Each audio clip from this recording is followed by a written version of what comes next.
tan solo hay clases de análisis matemático en varias variables, sino en otras ramas de la matemática que por ahí les puede servir. Bueno, vamos a la presentación entonces.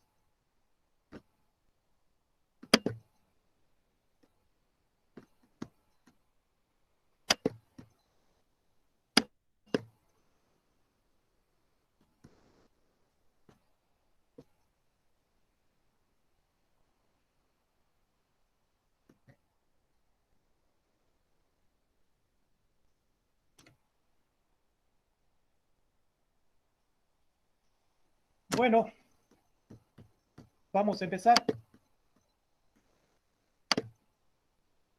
Allí abajo le agregué mi correo electrónico para que ustedes puedan consultarme también a través del mail.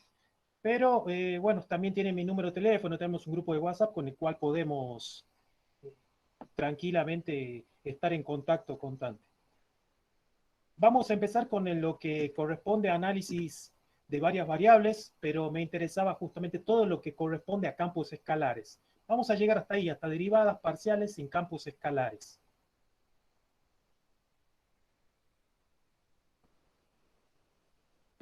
Para eso vamos a definir primero que nada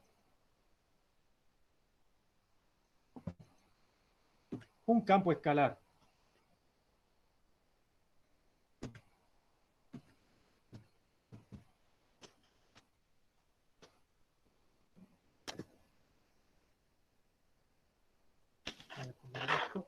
Bueno, la definición de campos escalares ustedes ya la habrán consultado a través de la teoría que les mandé. Esa definición de campos escalares hace más que nada a una relación que hay justamente entre un conjunto de n uplas, normalmente se dice uplas cuando tiene varias componentes. Ustedes estaban acostumbrados en análisis matemático 1 a trabajar directamente con una función escalar, es decir, que íbamos desde los reales hacia los reales, es decir, un número relacionado con otro número.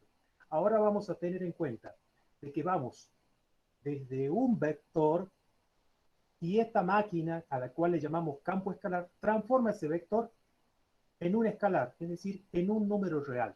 Eso es básicamente lo que es un escalar, la relación entre un vector en n dimensiones, por eso en la definición que está propuesta en la pantalla lo tenemos para una n upla. Hablamos de n upla cuando decimos que tiene n componentes, la componente x1, x2, x3, x sub n. A partir de ahí, esas componentes determinan el espacio en el cual estamos trabajando. Normalmente, durante el desarrollo de la cátedra vamos a trabajar con 2 o con 3 variables como las que estamos marcando acá. Voy a poner el cursor. La de 2 variables, que lo tenemos acá. Vamos a observar que en este caso tenemos 2 variables independientes, a diferencia que en análisis matemático 1. Tenemos 2 variables independientes, la variable x y la variable y. Sin embargo, a pesar de que relacionamos un par ordenado, esto sería un campo escalar en 2 variables, relacionamos un par ordenado, 2 puntos en el plano, lo transformamos a través de ese campo escalar y lo llevamos a un único número real. Hablamos de un campo escalar de 2 variables. Ahora bien, también tenemos de 3 variables. Ahí ya hablamos de un punto en el espacio tridimensional y a través del campo escalar lo relacionamos y lo llevamos a un número real, a un escalar. Entonces, en el primer caso, tenemos 2 variables independientes que son justamente x e y. Y una variable dependiente que es z. Z depende de x e y. Y en el segundo caso, en el campo W, tenemos 3 variables independientes x y z y una variable dependiente que es w. Básicamente, eso es entonces un campo escalar. Vamos a ver cómo determinamos el dominio de un campo escalar. Supongamos que tenemos la siguiente función o el siguiente campo escalar. Es un campo escalar de 2 variables. Para determinar el dominio de ese campo escalar, lo que necesito es estudiar dónde están los puntos que me traen problemas dentro de las operaciones elementales. Y cuando me refiero a eso, me refiero, por ejemplo, acá, en el denominador. Quiere decir que la división por cero no está definida, ya lo sabemos, entonces sería para algún x distinto de cero. Pero además hay otro punto en el cual tenemos que tener en cuenta. Como hay una raíz, la raíz se define para los valores mayores o iguales que cero, pero para los valores mayores o iguales que cero que corresponden a su radical. Entonces eso es lo que voy a analizar acá. El radical sería x cuadrado más y cuadrado menos 9, debería ser mayor o igual que cero. Como tenemos dos variables, estamos hablando de una desigualdad con dos variables, no la podemos despejar. O de hecho la podemos colocar en función de x o de y. Y es justamente lo que hacemos. Al colocarla en función de x y de y, lo que estamos encontrando allí es la ecuación canónica de una circunferencia centrada en el origen con radio igual a 3. Bien, ¿qué quiere decir esto? De que este campo escalar va a estar definido para todos los puntos que sean exteriores o puntos fronteras, que ya vamos a definir eso, lo que es punto frontera, o los puntos del contorno de esa circunferencia, para el cual este campo escalar está definido, siempre y cuando tengamos en cuenta que x o la abscisa sea distinto de cero. Entonces el dominio de la función se lo colocaría con esta notación conjuntista. Es el conjunto formado por el par ordenado. Observen acá. A ver, no lo encuentro el cursor.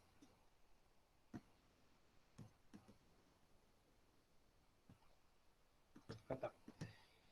El par ordenado X e Y perteneciente a R2, estamos diciendo que ese punto pertenece al plano, tal que X cuadrado más Y cuadrado mayor o igual que 9, estamos marcando todos los valores que sean exteriores a la circunferencia o que estén dentro del contorno de esa circunferencia y que además la abscisa sea distinto de cero.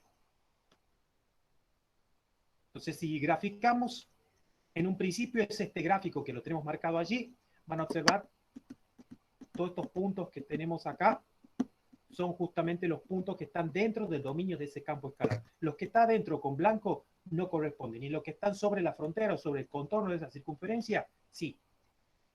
Esos son parte del dominio. Es decir, entonces, que el conjunto de puntos de esa circunferencia está dado por esa ecuación. Ustedes ya conocen la ecuación canónica de la circunferencia centrada en el origen, en este caso con un radio igual a 3. Y el dominio entonces está dado por los exteriores, excepto los puntos que están sobre el eje Y que representan al dominio. Y esto es lo que quiero marcar. Este punto que estoy marcado acá y este punto que está marcado acá tampoco están dentro del dominio de ese campo escalar. ¿Por qué no lo están? Y no lo está debido a que en ese punto x igual a 0. Y acá en la restricción que pusimos dentro del dominio, dijimos que todos los valores que sean para x distinto de 0 o que estén fuera de esa circunferencia son los valores admitidos para que la función esté definida. Bien, ahora podríamos preguntarnos qué pasa con el álgebra de los campos escalares. ¿Qué pasa si sumamos campos escalares? ¿Qué pasa si realizamos productos escalares o cociente de campos escalares? Incluso hasta componer campos escalares. Bueno, les hago un resumen. La suma, la diferencia, el producto o el cociente está definido para los campos escalares, se pueden realizar. En el cociente la única restricción es que debe ser distinto de cero, acá, debe ser distinto de cero debido a que no va a estar definido de acuerdo a la división por cero. ¿Y qué pasa con la composición de funciones? Bueno, en realidad, normalmente la composición de campos escalares no se puede realizar. Y esto es una pregunta de examen. ¿Se puede componer campos escalares? No, no se puede componer campos escalares. Solamente hay una excepción. Bueno, igual la estoy marcando acá. Solamente hay una excepción. La excepción justamente basa en que si tenemos un campo escalar y una función escalar, es decir, una función de una variable que ustedes están acostumbrados, entonces sí lo podemos componer. Ahí sí podemos encontrar una composición. Ese sí está definido. pero la composición entre campos escalares no está definida. De igual forma, se los marco ahí, y la notación que utilizamos para campos escalares, la voy a marcar acá. Este sería un campo escalar que va del espacio n dimensional, por eso hicimos R a la n, a R. Y una función escalar que va de R en R. Es decir, un número real asociado con otro número real. Bueno, veamos ahora lo que corresponde a las curvas de nivel. Vamos a la definición. La definición establece de que una curva de nivel para un campo escalar de dos variables es en realidad un conjunto de puntos del plano escalar tal que se cumpla la siguiente condición, que f de x de y sea igual a c, con c, que no lo puse ahí en la diapositiva, pero con c perteneciente a los reales positivos, incluido el cero. A los reales positivos, es decir, que le puedo dar de cero en adelante. La notación conjuntista está dada por la siguiente expresión. ¿Sí? Las curvas de Nivals, conjunto de puntos del plano, tal que f de x es igual a c. Bien, veamos un ejemplo. Veamos el siguiente campo escalar. F de x igual a raíz cuadrada de 64 menos x cuadrado menos y cuadrado. Es un campo escalar de dos variables. Bien, lo voy a definir las curvas de nivel de acuerdo a la función que ya tenemos preestablecido. ¿Qué es lo que tengo que hacer? Sería la pregunta. Bueno, tengo que otorgarles valores.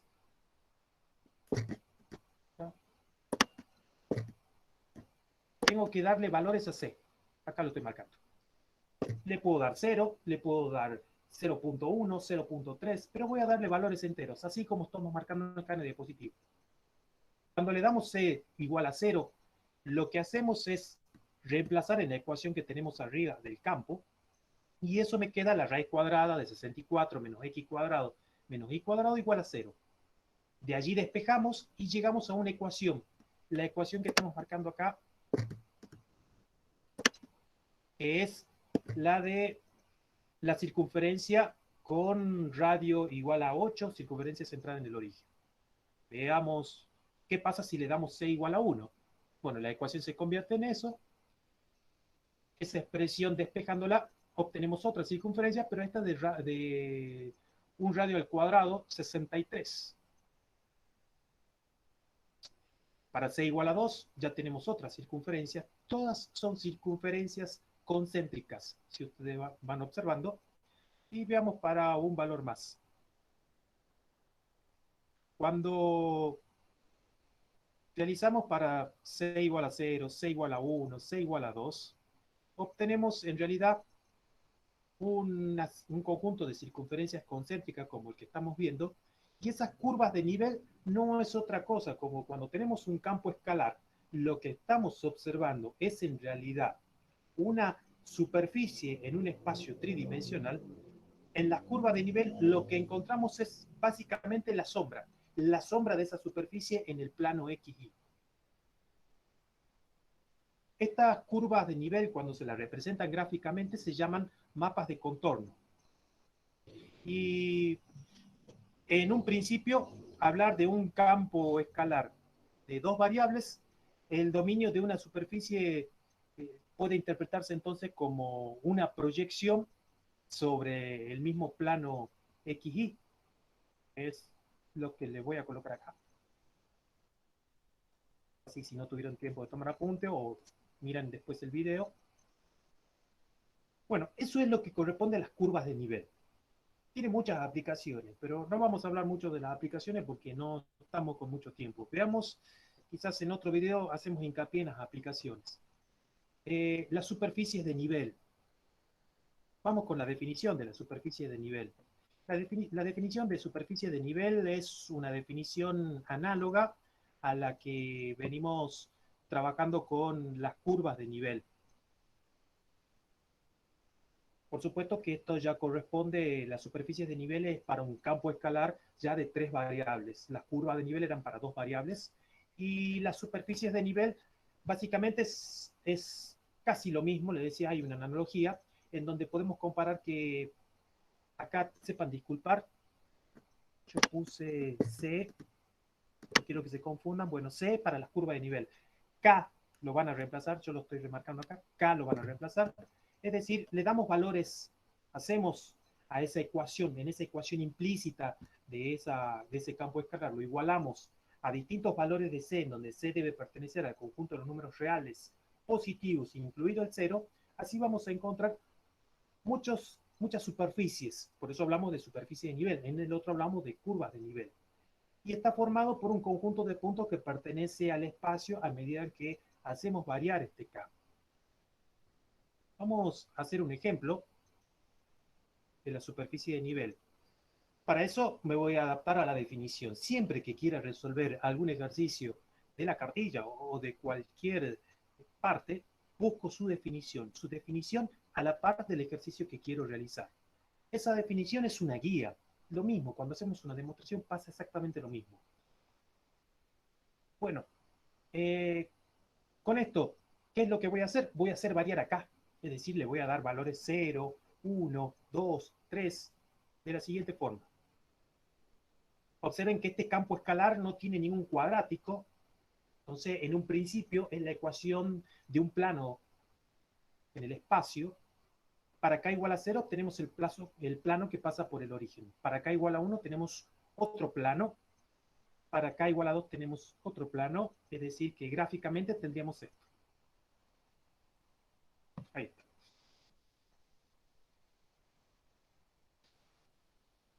Bien, entonces obtenemos ese conjunto de planos que a medida que hacemos variar K, van a observar que son planos paralelos.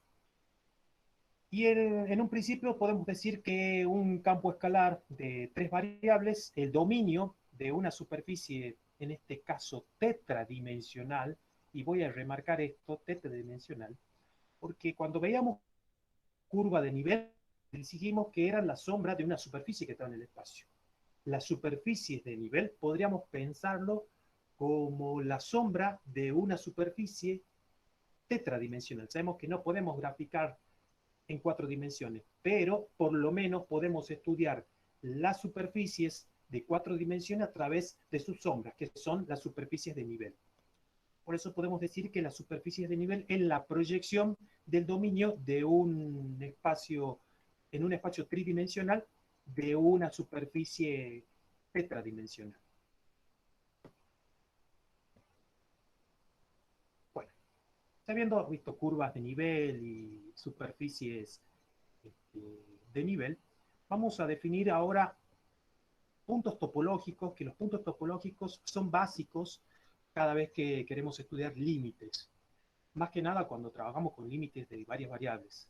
Para eso vamos a citar el concepto de bola abierta. Eso es una pregunta que se hacía por allí en el grupo de WhatsApp, que no quedaba muy bien, muy claro qué es lo que corresponde a una bola abierta. Una bola abierta normalmente se define a un entorno. Ustedes en límite, en análisis matemático 1, deben haber visto entornos y entornos reducidos.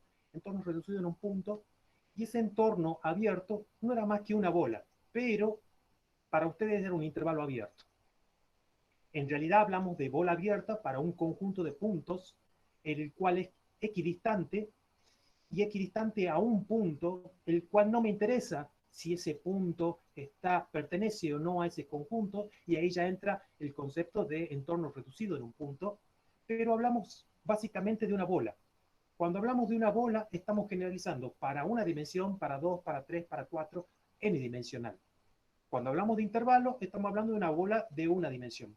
Cuando hablamos de un círculo abierto o de un disco abierto, estamos hablando de una bola en dos dimensiones. Cuando hablamos de una esfera abierta, estamos hablando de una bola en tres dimensiones, y después de una hiperesfera, de una bola n-dimensional. Por supuesto que esa bola tiene un centro, que en este caso es el punto A, que no me interesa qué sucede en el punto A, y un determinado radio.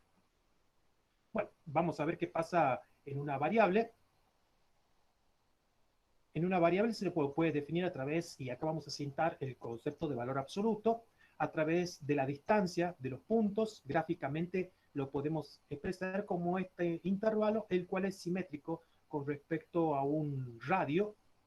Allí lo denotamos de esta forma, como una bola de centro A y radio R, y en el espacio en dos dimensiones, su gráfica sería esta. Un círculo o un disco abierto de centro A y un determinado radio. Por eso dice que el radio es un valor positivo, porque no puede ser negativo, tiene que ser positivo, debido a que es una distancia. Y se lo puede representar a través de esta ecuación, raíz cuadrada de x menos a cuadrado más y menos b cuadrado menor que el radio. Eso surge a través de la deducción de la distancia que hay entre dos puntos, en este caso entre un punto A y un punto cualquiera del disco. Entonces, con la fórmula de la distancia entre dos puntos, obtenemos lo que es la definición de una bola abierta o de un disco abierto en un espacio bidimensional. Bueno, vamos a citar las definiciones, un conjunto de definiciones bastante importante que tenemos acá. El primero, sea un conjunto de Rn, es decir, estas definiciones están generalizadas para un espacio n-dimensional. Supongamos que tenemos un espacio n-dimensional y un punto de ese espacio n-dimensional. Decimos que X es un punto interior de A, si solo si existe un radio mayor que cero, tal que la bola, esa bola con la cual estábamos hablando, de centro X y radio R, esté incluida estrictamente. Quiere decir que no puede coincidir con un conjunto A también perteneciente al espacio n-dimensional. La segunda definición, X es un punto interior de A, ya definimos los puntos interiores de A, en términos de una bola. Eso es lo que estamos haciendo. Existe otro radio abierto mayor que cero, tal que ahora la bola de centro X y radio R, fíjense que el subíndice que marcamos ahí dentro de la bola es el radio, esté incluido estrictamente, pero en el complemento de A. Tengo una superficie A, la bola debe estar incluida estrictamente fuera de esa superficie A para poder decir de que la bola es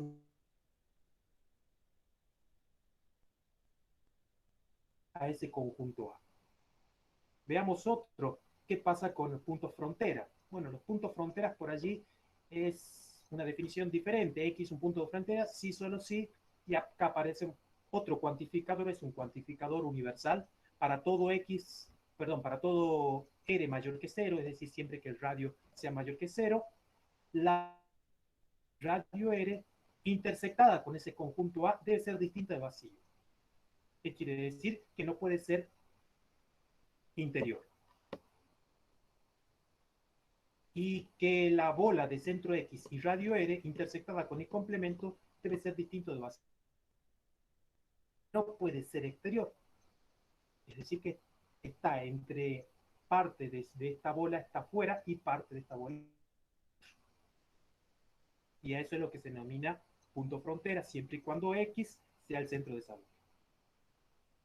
Bueno, y ahora otra definición de punto de acumulación. Eso se utiliza muchísimo, la definición de límite en análisis matemático 1. Eso también se utiliza mucho en análisis matemático 2 y también es parte de lo que es una rama de la matemática muy linda como lo es la topología. Bueno, X es un punto de acumulación de A, sí, solo sí. Y otra vez estamos en presencia de un cuantificador universal. Para todo R mayor que cero, significa cualquier radio mayor que cero, hay una bola, pero esta bola tiene como un superíndice un apóstrofe. Eso significa de que estamos hablando de la bola reducida en ese punto. Observen que puse al costado de la diapositiva, que lo voy a marcar acá, siendo la bola reducida en un punto, así se lee, en el punto X y radio R, igual a la bola de centro X y radio R menos X. Es decir, es la bola sin el punto central, sin su centro. Entonces, cuando la intersección de esa bola reducida en el punto X intersectado con el conjunto A es distinto de vacío, entonces estamos hablando de que X es un punto de acumulación. Y por último vamos a definir algo que también se trabaja mucho, que es el punto aislado. Muchas veces por ahí tenemos un punto aislado, X es un punto aislado, sí, solo sí, existe, acá estamos ante la presencia de un cuantificador existencial, existe algún radio mayor que cero en donde la bola de centro X y radio R intersectada con el conjunto A sea igual a un único punto, en este caso a ese punto X. Y allí se dice de que esto es un punto aislado. Bien. Vamos a un ejemplo. Supongamos que tengamos que determinar de este conjunto que está colocado en el espacio y está colocado como una unión de dos conjuntos. Allí tenemos un cilindro circular recto. No, no les puse la gráfica, no tuve tiempo de hacerles la gráfica, pero después se la paso a través del grupo, la gráfica para que ustedes puedan observar un poquito mejor de lo que se trata, unido a un punto, en este caso I igual a 0. Determinan un cilindro circular recto en el cual tiene como eje de simetría a Z. ¿Sí?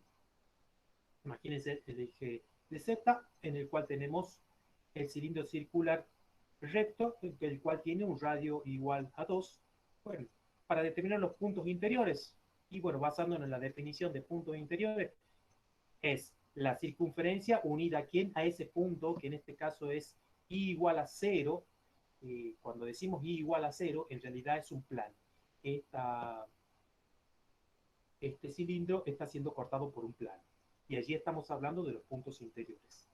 Ahora, los puntos exteriores, y bueno, los puntos interiores van a ser ¿quiénes? La intersección ahora de los puntos que están fuera de ese cilindro, fuera, no están como parte de la frontera, intersectado con quién, con todos los puntos que no pertenezcan al plano. Y los puntos frontera es justamente de esa circunferencia, estamos hablando de los puntos que están en el límite de ese cilindro circular recto, unido justamente con quién, con la intersección, con el conjunto de puntos del plano. Y por último, los puntos de acumulación. En este caso, sucede que los puntos de acumulación coinciden con los puntos fronterizos. Eso es un teorema dentro de la topología. Bueno, pero no vamos a entrar en eso. Y puntos aislados, no hay. Y cuando no tiene puntos aislados, colocamos igual al conjunto vacío. Bien, vamos ahora sí, ya estamos en condiciones de entrar al concepto de límites de un campo escalar. Vamos a definir el límite de un campo escalar. En este caso vamos a definir un límite de un campo escalar de n variables. Observen de que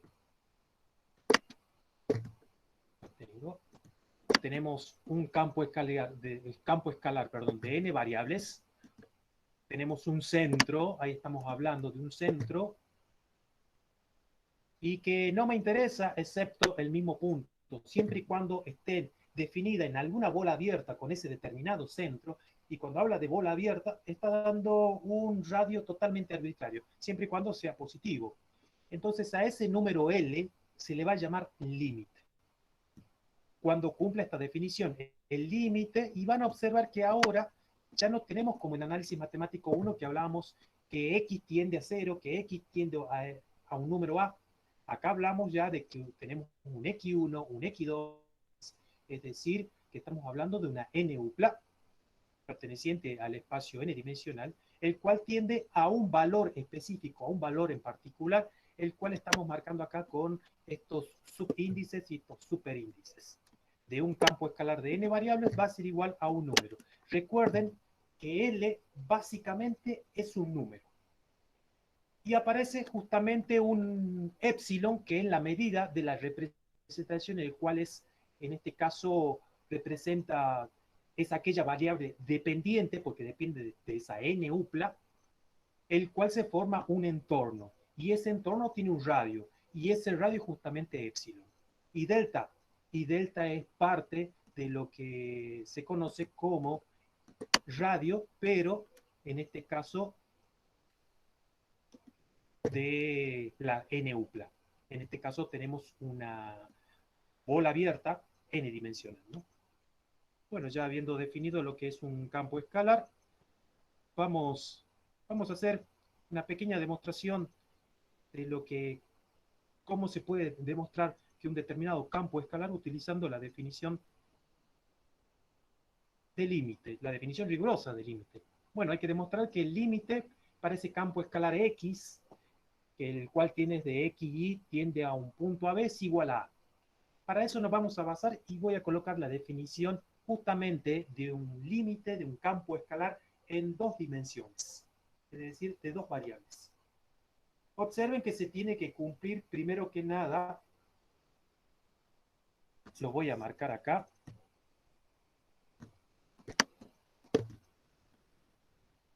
sea epsilon mayor que 0. Entonces lo primero que voy a colocar, selecciono un epsilon cualquiera mayor que 0, tal que suceda la definición rigurosa del límite, que f de xy menos el límite sea igual. Pero fíjense que f de x es igual a ¿quién? Lo voy a marcar acá. F de x igual a x. Entonces, lo reemplazo acá. Y L, que lo tenemos acá, es igual a A. Entonces, me queda el valor absoluto de x menos A. Y de acuerdo a la definición, observen siempre de que no me interesa lo que sucede, excepto en los puntos, en el mismo punto x sub 0 y sub 0, sino en los puntos próximos. Por eso es que estamos señalando acá con xy sea distinto de AB. Porque si estamos estudiando en ese punto entonces toda la expresión es 0 y no me sirve para nada la definición. Nos basamos en la definición, como estamos hablando de un campo escalar, esa es la ecuación justamente de la bola n-dimensional. Por lo tanto, podemos aprovechar y de acuerdo a la definición tomamos el campo escalar f de xy menos a, y eso es igual, como lo dijimos recién, como parte de la hipótesis, que es igual al valor absoluto de x menos a. Y x menos a lo podemos expresar justamente por definición del valor absoluto como la raíz cuadrada de x menos a. Y a la vez, esto, y eso es lo que quiero que tengan bien en cuenta, lo que va a aparecer ahora en pantalla, es mayor, mayor o igual. Si bien no hay una relación, la única relación, no hay una relación de igualdad, pero hay una relación de desigualdad. Puedo decir que la expresión que está hacia la derecha es mayor o igual que la que está hacia la izquierda. ¿Por qué? Porque tiene básicamente un término más. Y eso, en base a la definición del límite de un campo escalar de dos variables, es menor que delta. Por lo tanto, lo único que me bastaría para asegurar de que ese límite existe es tomar un epsilon igual a un delta. ¿Qué quiero decir? Que si tomamos un valor delta positivo, ese valor delta positivo se va a ver reflejado sobre la variable dependiente, que es donde está ubicado el valor del límite. Eso es lo que establece la definición rigurosa del límite, bueno, pero está adaptada justamente para un campo escalar de dos variables. Bueno, vamos a continuar. Así. Bueno, muchas veces el límite de un campo escalar de dos variables se transforma en un límite de una sola variable, como el que tenemos allí en la imagen. Entonces, ¿qué es lo que se hace o por qué se traslada de esta forma? Normalmente, cuando tenemos un límite de un campo escalar de dos variables, tiende a un valor y que otra variable tiende a un valor. Lo que se hace es utilizar los límites radiales. Primero tomo un determinado límite para una determinada variable y después evalúo para la otra variable. Es decir, vamos por partes.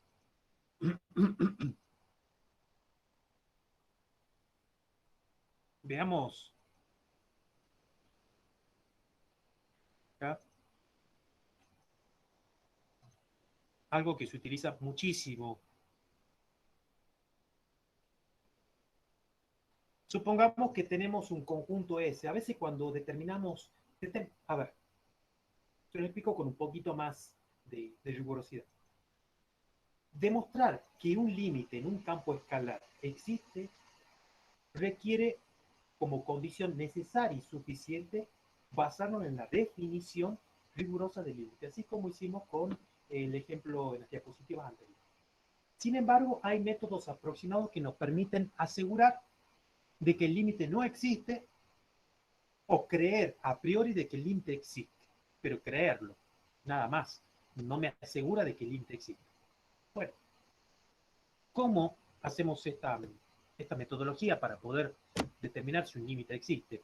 Es justamente acercarnos, más cuando trabajamos a un determinado punto, allí tenemos que el límite de xy que tiende a 0 a 0 y dice que xy en S. Es decir, formamos un conjunto S, en este caso un conjunto abierto, y nos aproximamos a ese punto por algún tipo de conjunto.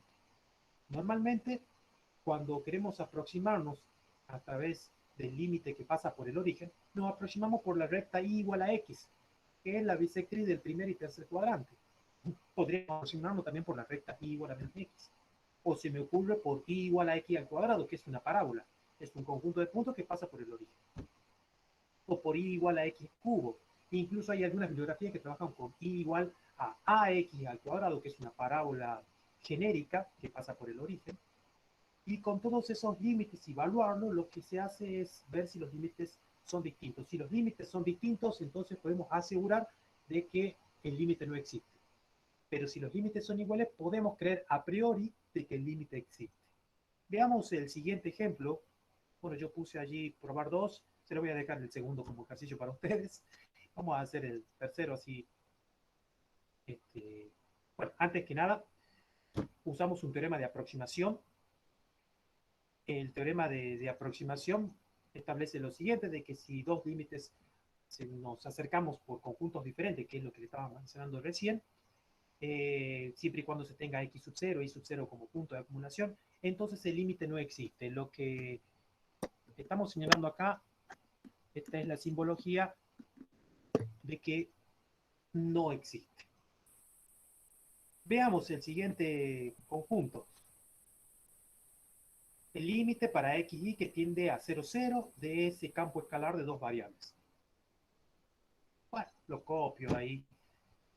¿Qué es lo que voy a hacer? Voy a acercarme en este caso, por y igual a x al cuadrado. Fíjense que lo tengo acá. Sin embargo, lo marco ahí en la pantalla. Y igual a x al cuadrado significa que hacemos tender y igual a x cuadrado. Si hacemos tender y igual a x al cuadrado, la expresión me queda de esta forma. ¿Qué hicimos? Ahí lo reemplazamos por quién, acá lo estoy marcando, los dos sí, lo he reemplazado por x al cuadrado. Por lo tanto, me queda ese límite que tenemos allí. Y ya es mucho más sencillo desarrollarlo, porque tengo en el numerador en términos de la variable x y en el denominador en términos de la variable x. Ya he transformado ese límite de un campo escalar de dos variables a una única variable. Podemos trabajarlo algebraicamente sacando factor común. Allí podemos simplificar, ¿sí? X cuadrado con x cuadrado. A ver si puedo simplificar acá. Simplifico. Simplifico. Y ya me queda esa expresión. Y ya en virtud de ese límite, cuando hacemos tender x a 0, me queda un límite muy sencillo, que eso es igual a 1. Por lo tanto, ya sé que cuando me aproximo por una parábola, eso es igual a 1. Bueno, ahora podría pensar, ¿qué sucede si hacemos el límite, pero ahora me aproximo por una recta igual a x, por la que estamos marcando ahí? Hacemos el mismo trabajo. Reemplazo ahí por x, pero ahora ya me queda x cuadrado menos x cuadrado y abajo x cuadrado más x cuadrado. Quiere decir que abajo, arriba se me anula el numerador. Me queda una cosa así, x cuadrado menos x cuadrado. Sepan disculpar, recién miro en la diapositiva, lo corrijo yo. Acá donde estoy marcando me olvidé de algo. ¿Qué será lo que me olvidé? Es de colocar límite para x que tiende a 0. Por favor, no se olviden. Yo me olvidé. Bueno, límite para x que tiende a 0 y acá puedo cancelar x cuadrado con x cuadrado, por lo tanto me queda aquí en 0 sobre 2x cuadrado, en el cual acá también me olvidé de colocar límite y eso es 0. Y observo de que si me aproximo a este campo escalar por una parábola que pasa por el origen y me aproximo por una recta que pasa por el origen, los límites son distintos. De acuerdo al teorema de aproximación, ¿qué sucede? Que el límite no existe. Muy bien, que el límite no existe. Bueno, con esto, basándome en el teorema de aproximación, puedo asegurar de que el límite no existe. Vuelvo a repetir, no puedo, si hubiera dado iguales, no puedo asegurar de que el límite exista. Por lo menos tengo cierta certeza de que existe si hubieran dado límite. En este caso, el límite no existe. Vamos a continuidad de un campo escalar. La continuidad de un campo escalar, ya la tienen, yo la puse acá para recordar, está basado en una única condición.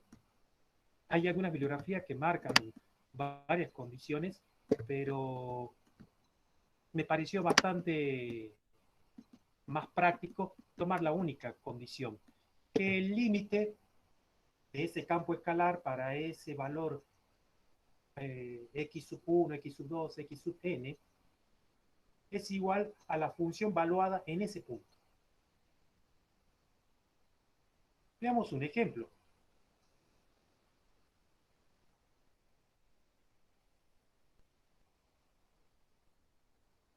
En realidad ahí tengo dos ejercicios para realizar. Vamos a desarrollarlo. Vamos a desarrollar primero. Estudiar la continuidad de los siguientes campos escalares. Para estudiar la continuidad necesito ¿quién? La definición de continuidad de un campo escalar de dos variables. El que puse en la diapositiva anterior está adaptado para n variables, o sea que podemos tranquilamente calcular en 3, en 4, en 5 variables. La definición es la siguiente. Allí habla de una región continua en una región abierta. Estamos hablando justamente de una bola abierta. Se tiene que cumplir esa condición. Bueno, vamos a empezar primero que nada estudiando los límites. Y una vez que estudiamos los límites, después evaluamos la función en ese punto y vemos si el límite es igual a la función valuada en ese punto. ¿Qué es lo que hacemos? Estudiamos el límite. Cuando estudiamos el límite, se me ocurrió calcularlo así como en la diapositiva anterior. Como estamos tendiendo al origen, a 0, 0, fíjense que xy tiende a 0, 0, puedo aproximarme por un conjunto, en este caso un conjunto formado por la recta y igual a x, y cuando reemplazo allí,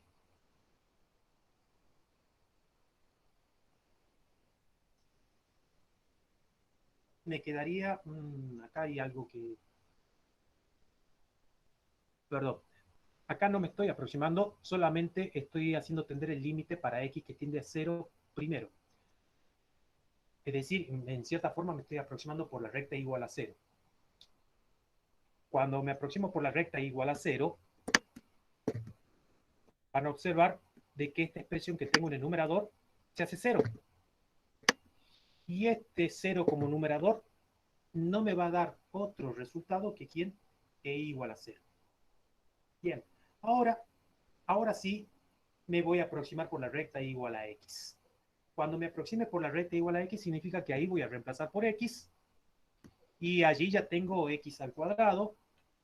Si lo trabajamos algebraicamente, acá me volví a olvidar que tiende a, a 0. Y van a observar que podemos simplificar x cuadrado con x cuadrado. A ver si lo puedo simplificar. Acá y acá. Y acá me olvidé el límite, recuerden por favor. Y obtenemos como resultado un medio. Ya de antemano el límite no existe. ¿Y por qué? Porque los límites son distintos. Me aproximé por dos conjuntos distintos, entonces por el teorema de aproximación me asegura de que este límite no existe. Bien, ya podríamos preguntar, bueno, el límite no existe, entonces la función es discontinua. Sí, es discontinua. Pero voy a evaluarla a la función para ver qué sucede.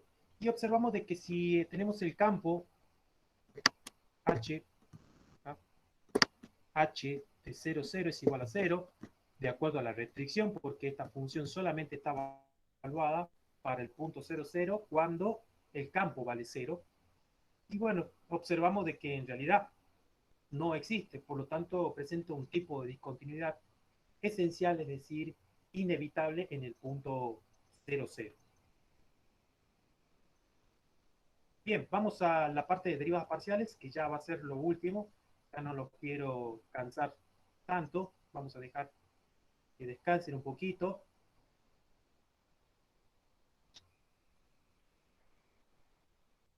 Lento esto. Espero que no estén durmiendo, que no nos haya aburrido tanto y que estén escuchándome. La definición de derivadas parciales. Las definiciones que puse acá van a observar que si las comparan con las que le di en la teoría, están generalizadas. La que tienen la teoría, ustedes la tienen para 2 variables o para 3 variables de campos escalares. Acá la generalicé para n variables. La definición es la misma. Cuando ustedes estudian la definición de derivadas en análisis matemático, lo que hacen es estudiar la variación de la función, pero la variación en dirección del eje X, porque era la única variable independiente. Acá las derivadas parciales estamos estudiando la variación en dirección de determinados ejes. Si estamos en 2 variables, es decir, que la variable independiente es X y la variable independiente también es Y. Por lo tanto, voy a estudiar la variación en dirección del eje X y en dirección del eje Y. Y si hablamos de 3 variables, en dirección del eje X, en dirección del eje Y y en dirección del eje Z.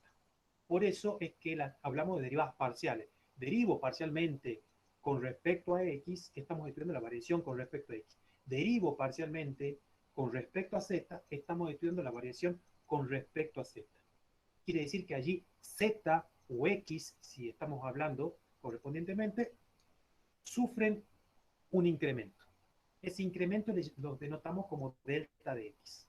Bueno, estas derivadas parciales van a existir siempre y cuando el límite exista, porque las derivadas, dicho de otro modo, no es otra cosa que límites, son límites. Por eso es que le decía que el concepto de límite es muy importante dentro del análisis matemático.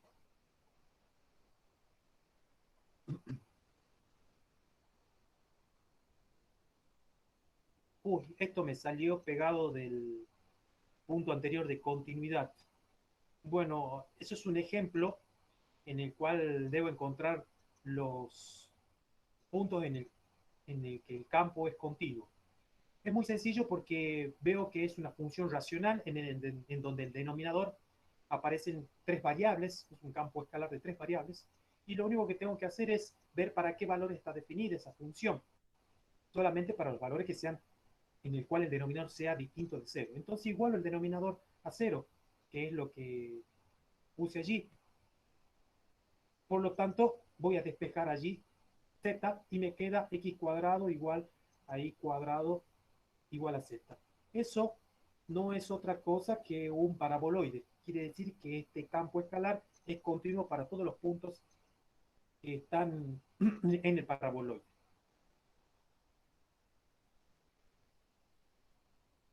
Perdón, acá, por lo tanto, f es continuo. Por lo tanto, f es continuo para todos los puntos que están en el espacio, excepto los que están en el paraboloide. ¿Sí? Bueno, vamos con las derivadas parciales.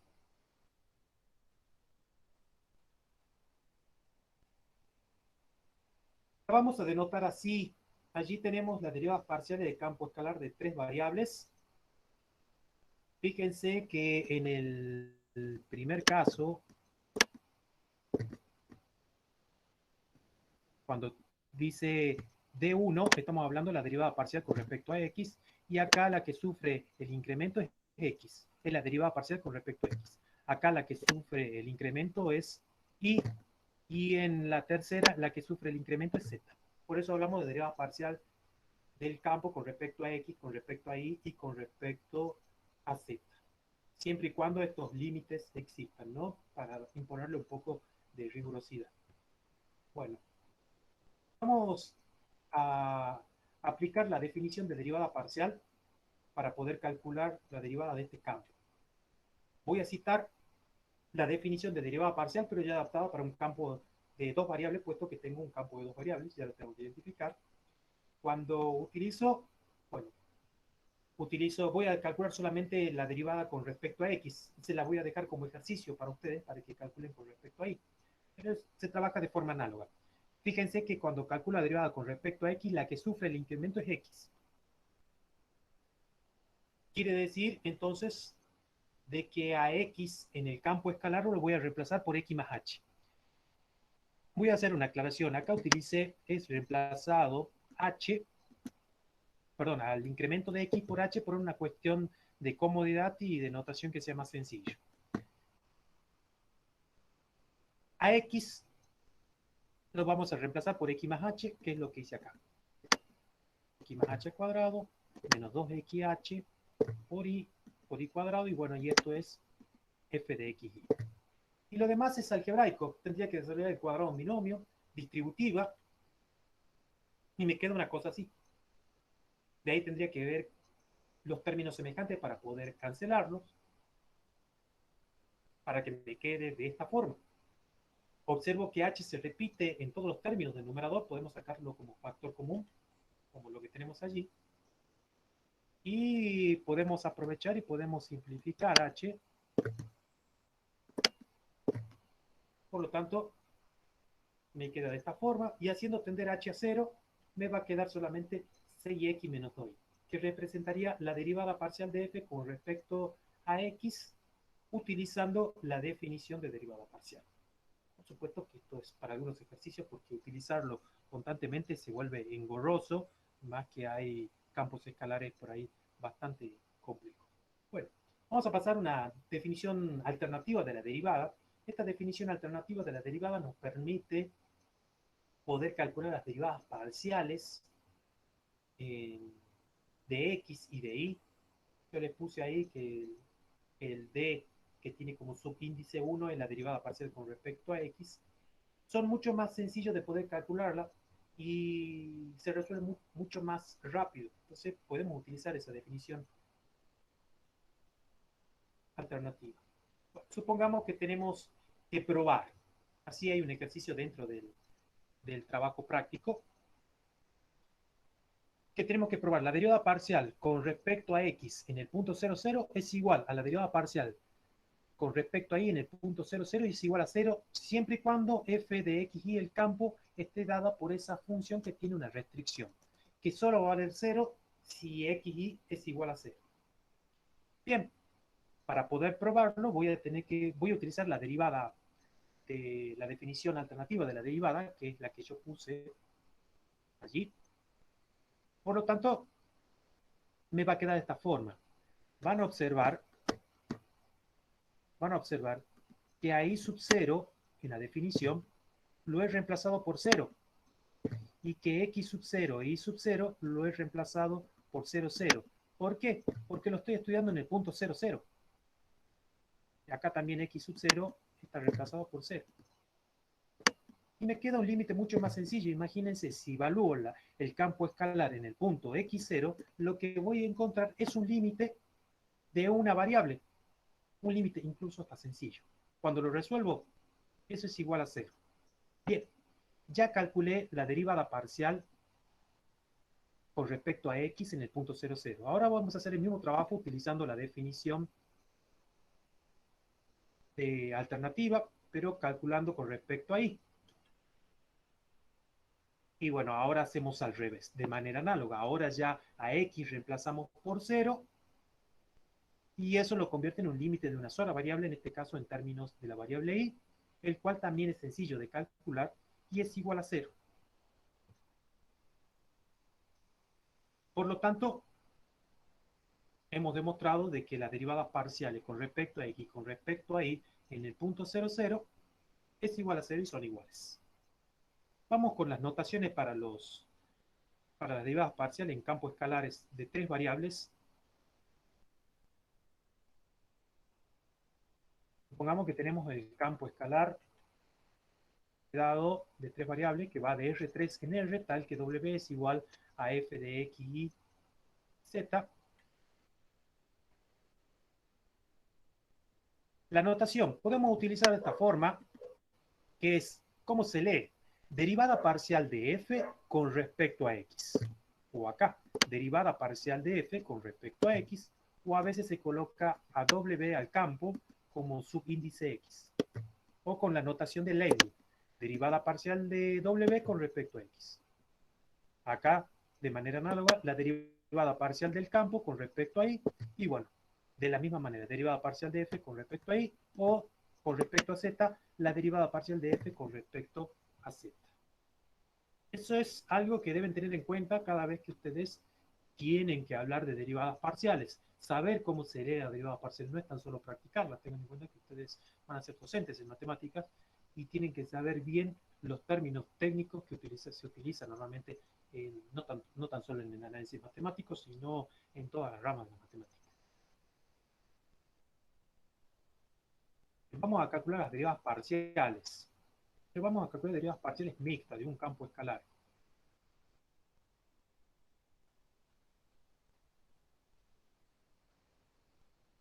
Bueno, tenemos que calcular la derivada parcial de ese campo escalar.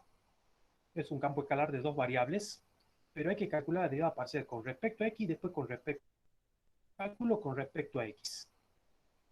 Cuando calculo con respecto a X, acá voy a poner el cursor donde está.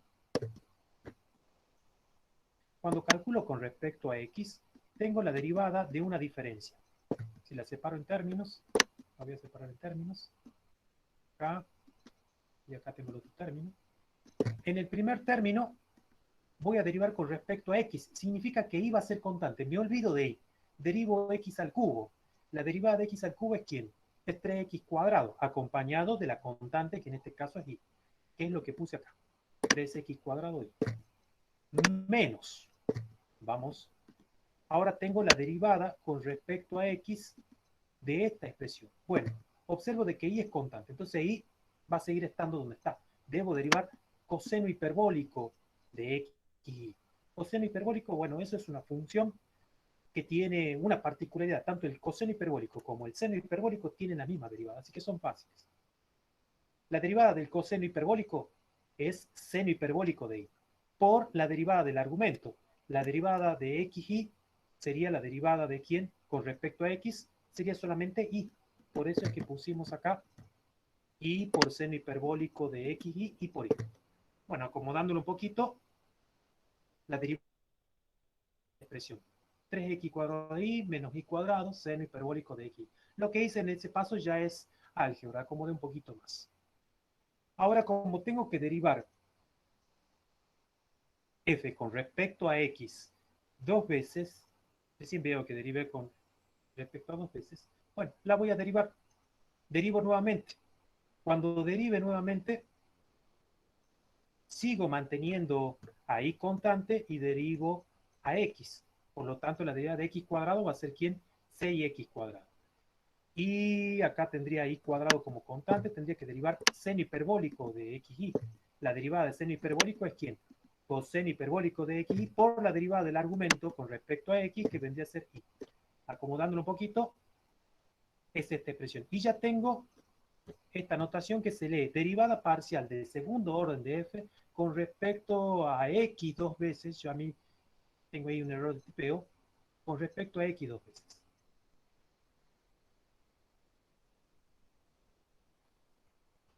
Bien. La derivada parcial con respecto a y la vamos a pasar rápido, porque prácticamente es lo mismo.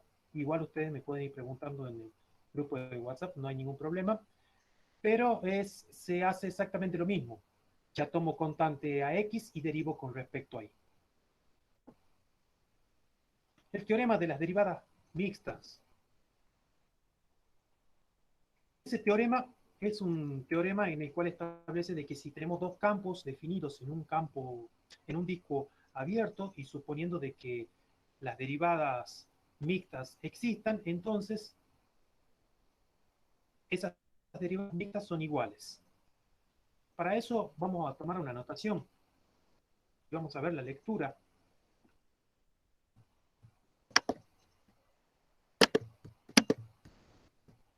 Por ejemplo, que tenemos acá. Esto se lee derivada parcial de segundo orden de f con respecto a y con respecto a x. Acá tenemos derivada parcial de segundo orden con respecto a x dos veces. Acá tenemos derivada parcial de tercer orden con respecto a y con respecto a x dos veces. Y acá tenemos derivada parcial con distintos tipos de notaciones de tercer orden con respecto a y, con respecto a x, y bueno, acá sería en todo caso también con respecto a x dos veces. Son en realidad distintas formas de poder leer las derivadas parciales. Vamos a ver un ejemplo en donde derivemos de tercer orden. Ahí tenemos ese campo. Si quiero derivar, bueno, como tengo que derivar con respecto a x primero, ¿verdad? Tengo que derivar con respecto a x. Cuando calcule la derivada con respecto a x, en este término, la derivada de a la x es c a la x, es la más sencilla. Por seno de y es constante, entonces sigue igual. La derivada del logaritmo neperiano de x, la derivada del logaritmo neperiano de x, acá vendría a ser 1 sobre x, yo tengo acá un error, por la derivada del argumento, que el argumento sería y, nada más porque x se está derivando. Bueno, vamos a suponer que eso está bien derivado y vamos a seguir derivándolo, ahí está acomodado. Ahora que voy a derivar ese campo, pero con respecto a y. Cuando derive este campo con respecto a y, significa de que e a la x es constante, entonces voy a derivar solamente seno, con el cual la derivada es coseno. Y significa entonces de que y, bueno, es variable y x es variable. Acá voy a tener la derivada del producto. Así que voy a tener la derivada de la primera derivada por la segunda sin derivar, más la primera sin derivar y por la segunda derivada, y por la derivada, en este caso, de lo que está el logaritmo neperiano. Una cosa así. ¿Sí? Bueno, acá sí he derivado con el logaritmo que 1 sobre xy, y van a observar que acá puedo simplificar xy con x y puedo simplificarlo con y, por lo tanto eso me va a quedar igual a 1. Bien, recuerden que hay un error ahí de derivación que después lo pueden corregir ustedes, pero vamos a suponer de manera que ustedes entiendan cómo se deriva. Vamos a derivar nuevamente porque dice con respecto a y dos veces. Entonces, cuando derive con respecto a y dos veces, tengo que utilizar la derivada parcial de segundo orden con respecto a y con respecto a y derivar eso nuevamente con respecto a y. Cuando derive con respecto a y, van a observar que cuando derive con respecto a y, e a la x constante, entonces la derivada del coseno es menos seno, por eso tenemos menos e a la x por seno de y. Más la derivada del logaritmo neperiano de xy, que eso vendría a ser 1 sobre xy por la derivada del argumento ahí, por lo tanto me queda x. Y más la derivada de 1, que eso es 0. Por lo tanto, acá puedo simplificar x con esta x y ya me queda de esta forma. Menos e a la x por más 1 sobre x. Bien, ya tenemos entonces las derivadas. Bueno,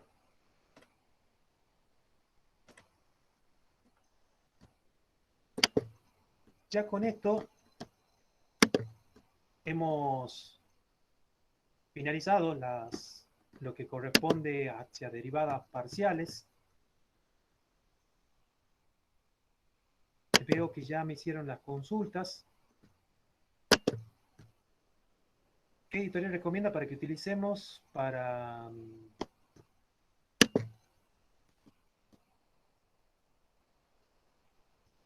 completar el cuestionario? ¿Alguna recomendación? Bueno, yo les puse ahí, sí, hay un libro muy lindo que se llama Larson, volumen 2, cálculo,